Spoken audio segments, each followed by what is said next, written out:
Assalamualaikum warahmatullahi wabarakatuh. Perkenalkan, nama saya Ariel Vidi Wijaya, Prodi Teknik Elektromedis dengan NIM 2023 30 140. Oke, dalam video ini saya akan menjelaskan sejarah dari sinar X dalam pelajaran radiologi dasar.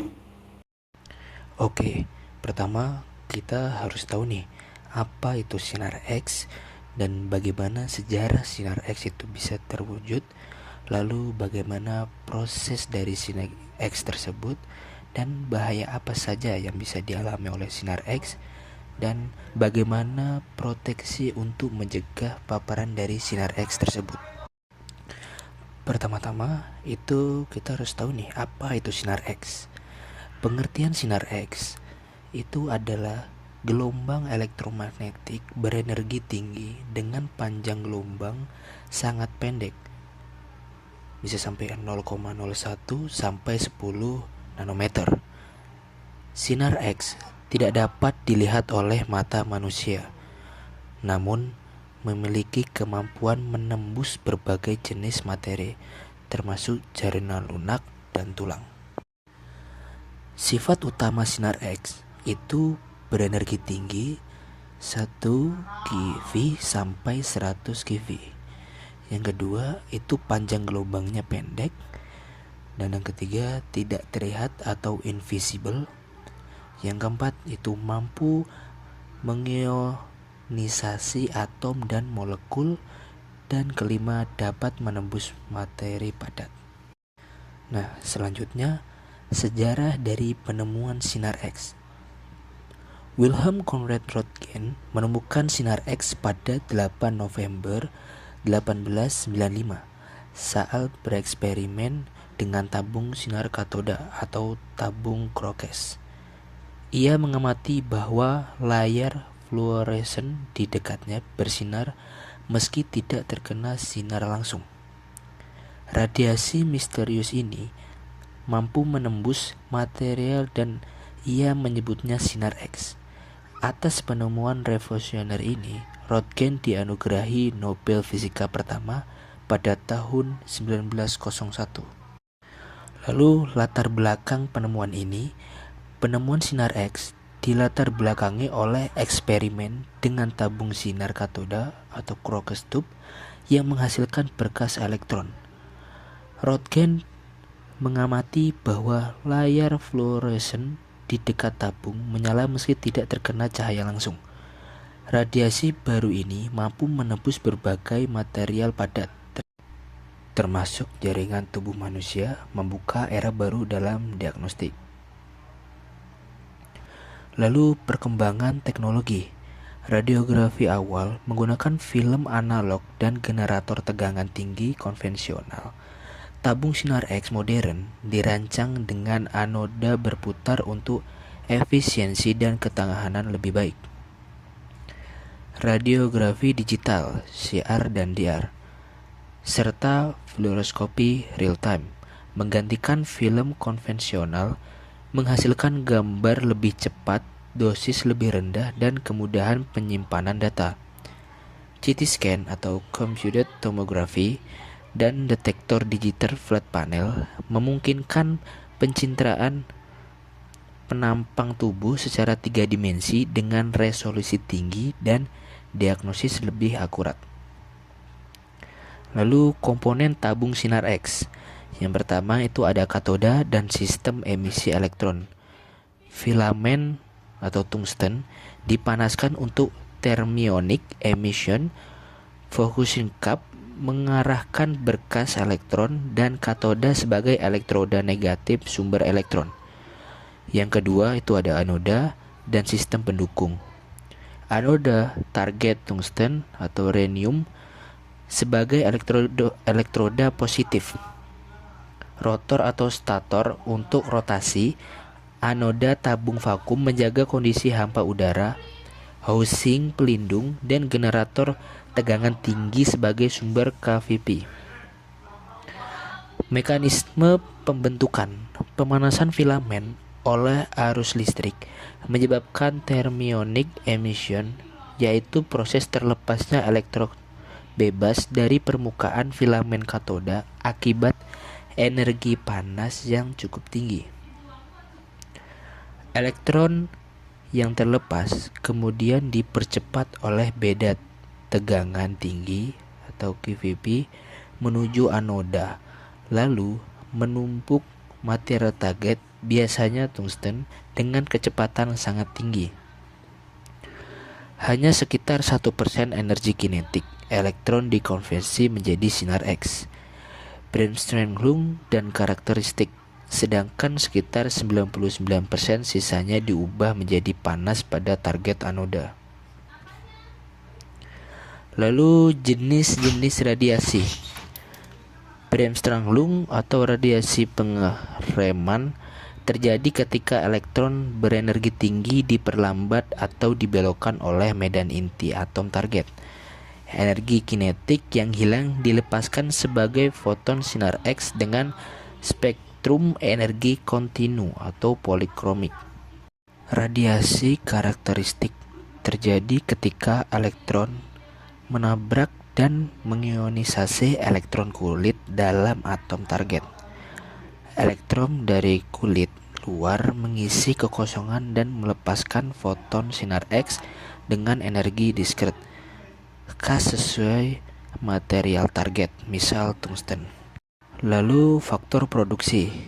QVP kilovolt peak menentukan kualitas atau energi sinar X dan kemampuan penetrasi. MA atau miliampere menentukan kuantitas dan jumlah elektron yang dipercepat, memengaruhi intensitas berkas sinar X yang dihasilkan. MAS atau miliampere second sama dengan MA kali waktu eksposi, menentukan dosis total yang diterima pasien. Waktu eksposi memengaruhi ketajaman gambar. Material target atau anoda seperti tungsten atau molybdenum memengaruhi spektrum energi sinar X yang dihasilkan. Lalu efek biologis.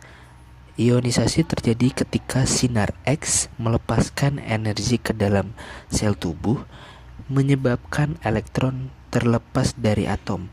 Proses ini dapat merusak molekul DNA secara langsung maupun tidak langsung melalui pembentukan radikal bebas dari molekul air.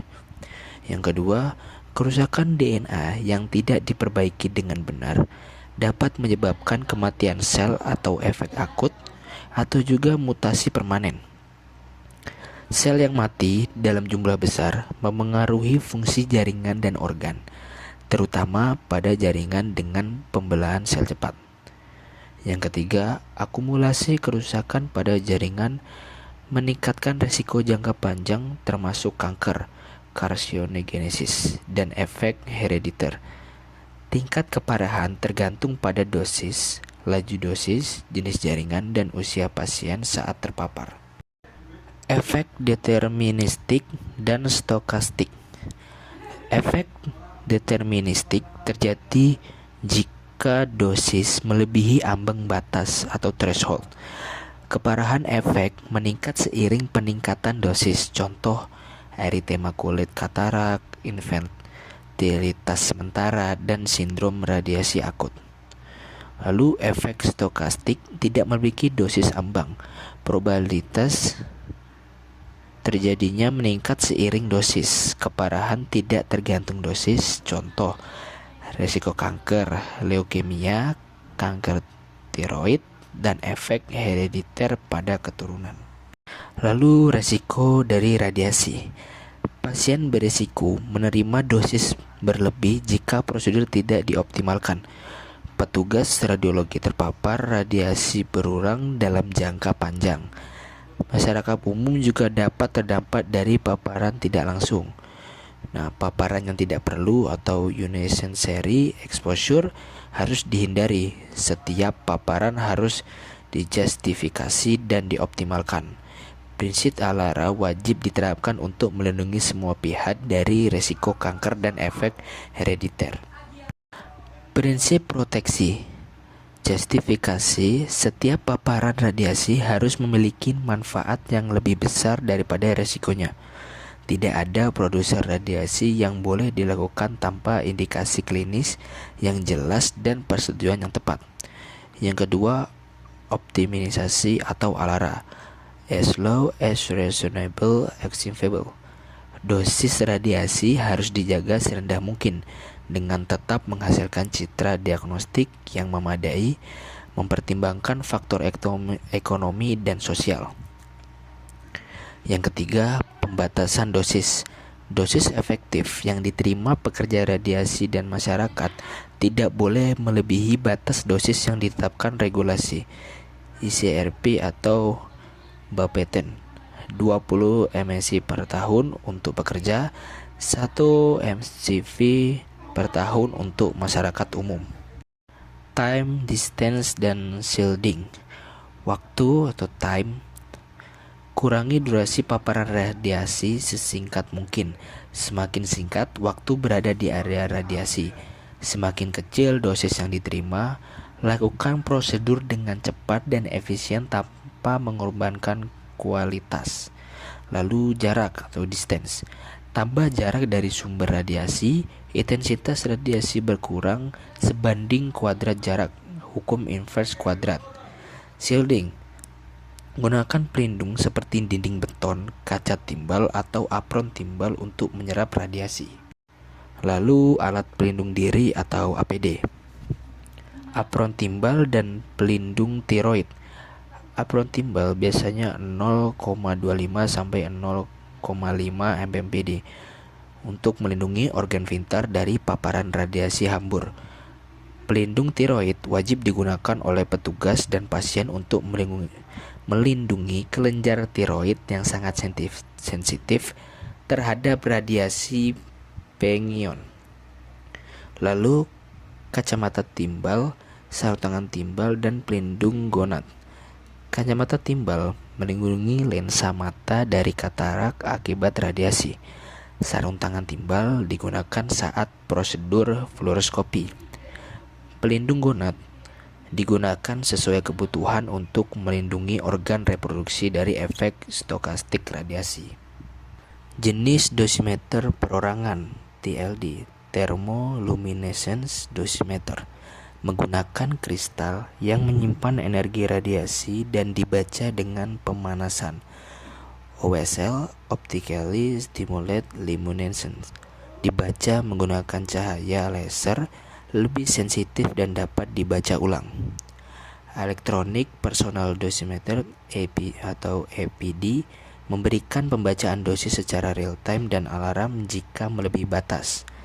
Pemantauan dosis pekerja radiasi wajib dilakukan secara berkala sesuai regulasi Bapeten untuk memastikan keselamatan kerja. Peran teknisi elektromedis. Teknisi elektromedis memiliki peran krusial dalam penyelenggaraan pelayanan radiologi yang aman dan berkualitas. Yang pertama itu instalasi, memasang dan mengkonfigurasi peralatan sinar X sesuai standar teknis. Yang kedua itu pemeliharaan, melakukan perawatan rutin agar peralatan berfungsi optimal. Yang ketiga pengujian fungsi, uji kinerja, kalibrasi, dan verifikasi keluaran radiasi. Yang keempat itu keselamatan peralatan, memastikan seluruh komponen memenuhi standar keselamatan.